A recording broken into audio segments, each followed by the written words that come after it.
Alright guys, let's go get some beer.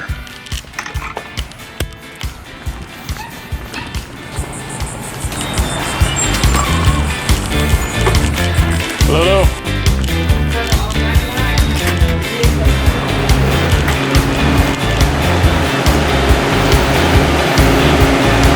This part about any trip, figuring out what I'm going to drink on the show. That looks good.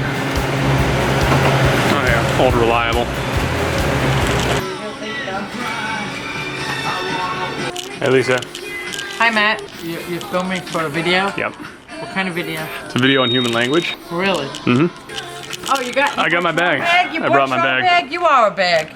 Matt, stay safe. Will do. Matt, I'm gonna look you up, Matt. All right, man. See you later. Yes, sir.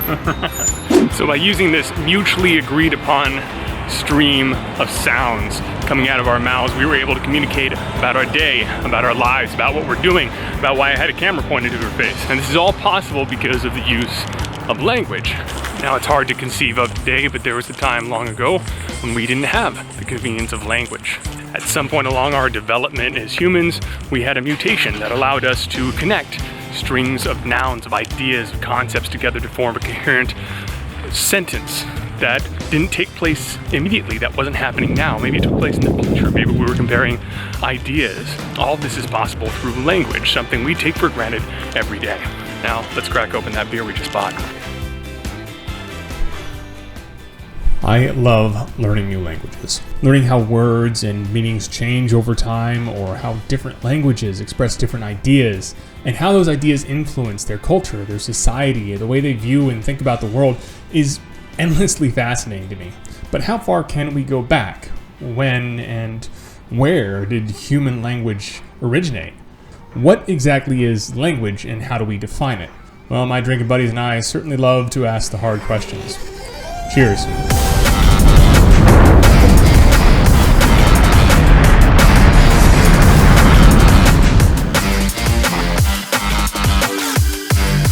So tonight I am drinking Haze of the Dead Hazy Double IPA with Citra and Simcoe hops. Focus on that, come on. That's good. So Michael Corballs, a psychologist and professor emeritus at the University of Auckland, says that language is probably the hardest problem in science. It's connected to philosophy, psychology, religion, sociology, anthropology, politics, pretty much everything. We are saturated by language. Covering everything about language in a short video is, well, completely and totally impractical. But at least we can take a stab at what the origin of language is and how it came about. It turns out, as you may or may not expect at this point, considering my last video, not a simple matter at all. If you speak English and have taken a stab at another European language like Spanish, German, French, Danish, or many others like most of us have done at school at some point, then you will have probably realized that there's a lot of similarities. Most languages can be grouped into different families such as Romantic, Germanic, Semitic, Berber, and many more, spoken today in a wide range of countries. So the first stab we could take at understanding where human language originated would be to answer the question, well, what did the first human language look like? And to answer that question, we can do something called mass comparison. Now, mass comparison is where you group a bunch of similar languages together and trace their similarities in grammar, context, syntax, language structure, sounds, and put them all together, and you can kind of deduce what the parent language might have looked like. The idea is that over time, one language can break into several dialects, and those dialects eventually become their own language. Now, where that line is between a language and its dialects and another language is, well, a little vague. Like a beak. Aye, well, I slit you up mit en sis, aren't I? Anyhow, I'm middling the work to the RC, I slit you get on. I'm making sure, yeah, cause communication do better. Me send a boy called One Leg Stone, boy, what? I would them call. High tide on the sand soil, last night the waterfall, night moonshine, no fish. Where's Bob Marrow? He said, get her going. Making the lambs and the and the sheep, just count out a nice bit of money, like. To be done about it, nothing. How many of those did you really understand? Maybe if you live or have lived in one of these locations where these dialects are spoken, you could have picked them up easily, but it's very unlikely that you understood all of those at first blush, and if you did, congratulations, you understand English better than I do. But chances are that many of those are probably pretty hard to understand, and that is understandable. Are these dialects their own language? Well, some seem to think so, while others insist that it's still English. The reality is it's somewhere in between.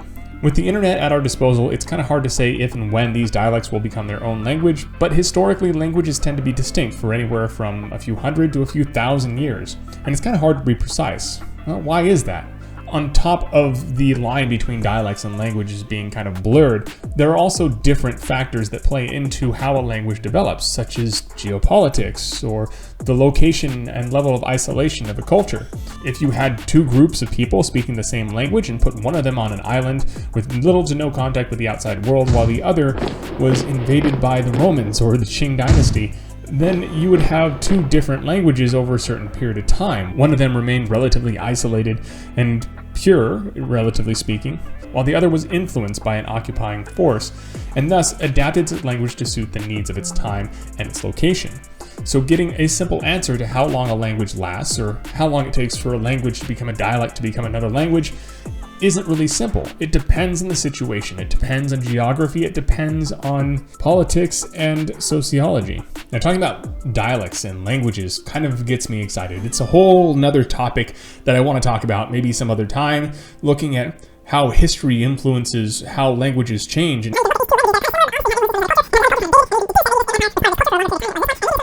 you can see that there's so many branches to tackle with this, so we're going to save that for another time. So let's get back to the method we talked about earlier about sorting out languages, mass comparison. In the case of the Romantic languages, we know that the root language was Latin, but not all languages are fortunate enough to have had a written parent language such as Latin, and so mass comparison is useful in getting an idea of what the language may have looked like. Mass comparison examines shared words, grammar, phonetics, syntax, conjugation, and more, and assembles the parent language based on those shared attributes. Now, this is far from being 100% guaranteed. It requires a little bit of deduction. One famous linguist, Joseph Greenberg, took it a step further and attempted a mass comparison of languages that resulted from previous mass comparisons of languages in order to deduce an original root language. However, his efforts were met by heavy criticism from the academic community in linguistics. His peers felt that his results, although not completely without merit, were unlikely to be accurate in any way. It's just too much of a stretch to make an assumption based on an assumption based on an assumption. Aside from that, many languages that exist today cannot be traced to a parent language and defy all efforts at mass comparison. These are known as language isolates. And some examples are Basque, the language in the region between Spain and France, Ainu, a people native to northern Japan and the Sakhalin and Kuril Islands, and Sumerian, which we talked about in the last episode. These languages suggest that they developed from an ancient local language that had no other origin. In other words, it may have been developed completely independently. I mentioned in my previous episode, linked below, that written languages probably developed independently of each other, and thus it's likely that verbal or spoken language had a similar history of development in human or human-like ancestry in the past. Not only was written language developed independently, but so was the domestication of dogs, the use of tools, the invention of calculus, the discovery and cataloging of different astronomical objects, agriculture, boat building, and more. And thus we have historical precedents to believe that maybe language itself developed independently of one another, whether it was spoken or otherwise. Now, I said spoken or otherwise when talking about language, and express some ambiguity when discussing how we know about the origins of human language, how we know anything about spoken language in the distant past. And there's a good reason for that. The input-output portion of the brain, the one that transmits and receives messages, is far from unique to humans and is ubiquitous in the animal kingdom. So the interesting part is that which combines different ideas in your brain into a single cohesive thought that may not have existed before. That part is unique to humans. And the fact is that the actual method of using language doesn't really matter. The part of your mind that forms a complete idea by connecting independent parts, such as constructing a sentence, is independent from the part that transmits the message. So it doesn't really matter if it's done in the form of verbal or written or haptic communication, haptic meaning transmitting information through touch. That means that in terms of intelligence or revolutions in thought, there should be no significant difference between sign language and spoken language. So our distant ancestors could have been communicating using something other than our vocal cords. As an interesting side note, the portion of your brain that's responsible for processing language is usually located on your left side, but it has been observed that some people have it on their right side or split the load between both sides.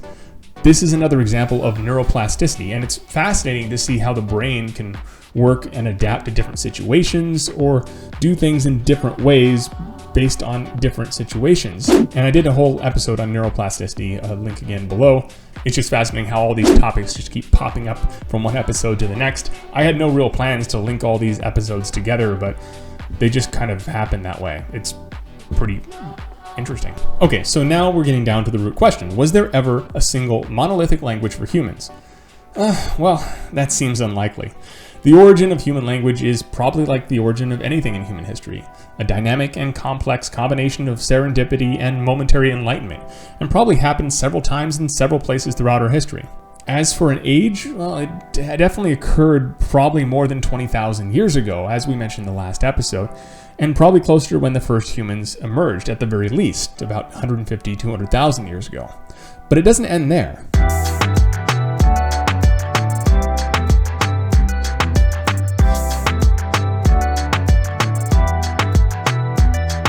To complicate matters, Neanderthals also displayed indications of a complex culture with ceremonial burials and even the possibility of decorative clothing.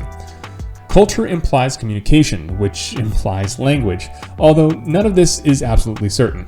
If it is true that Neanderthals had language, then that extends the possibility of language far beyond the lifespan of the human race, as the oldest Neanderthal bones are dated to over 430,000 years ago. This brings up even more questions. What about other species such as Homo ergaster, Homo erectus, Homo habilis, or Homo floresiensis? Did all of our cousins have language, or just some of them?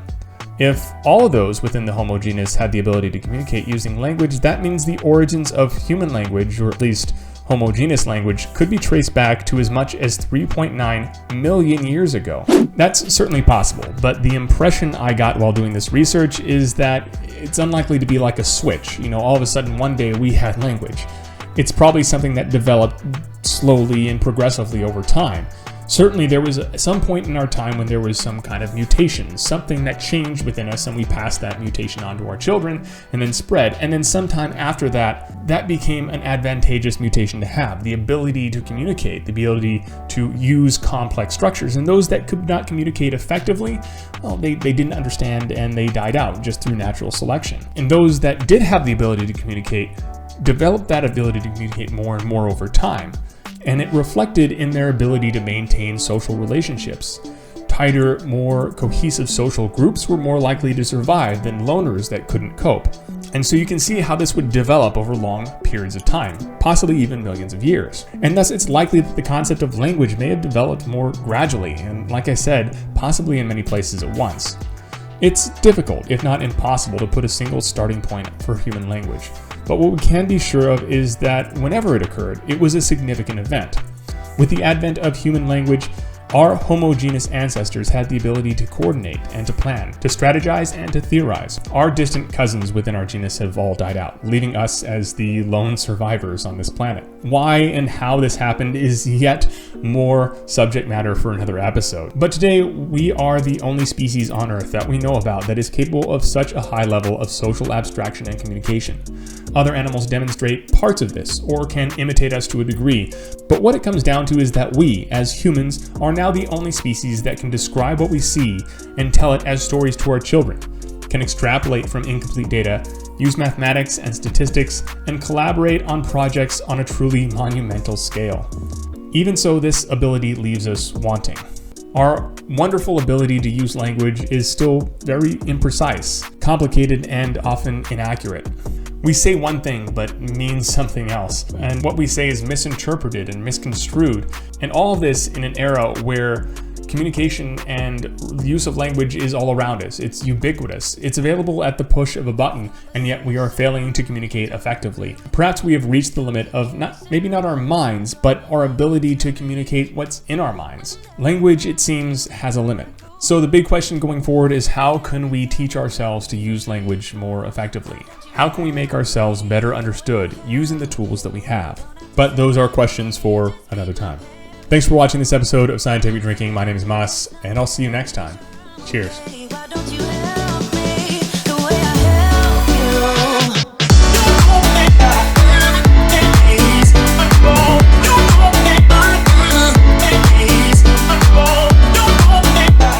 so if there's an episode that you think I should cover, something that I'm missing, or maybe something I mentioned that really caught your eye or piqued your interest, let me know. Send me a message on the comments below or on my Instagram or Twitter, and I'll add it to my ongoing list of episodes that I need to do, and I would be happy to look into this. I mean, I'm endlessly curious, so let's do some science.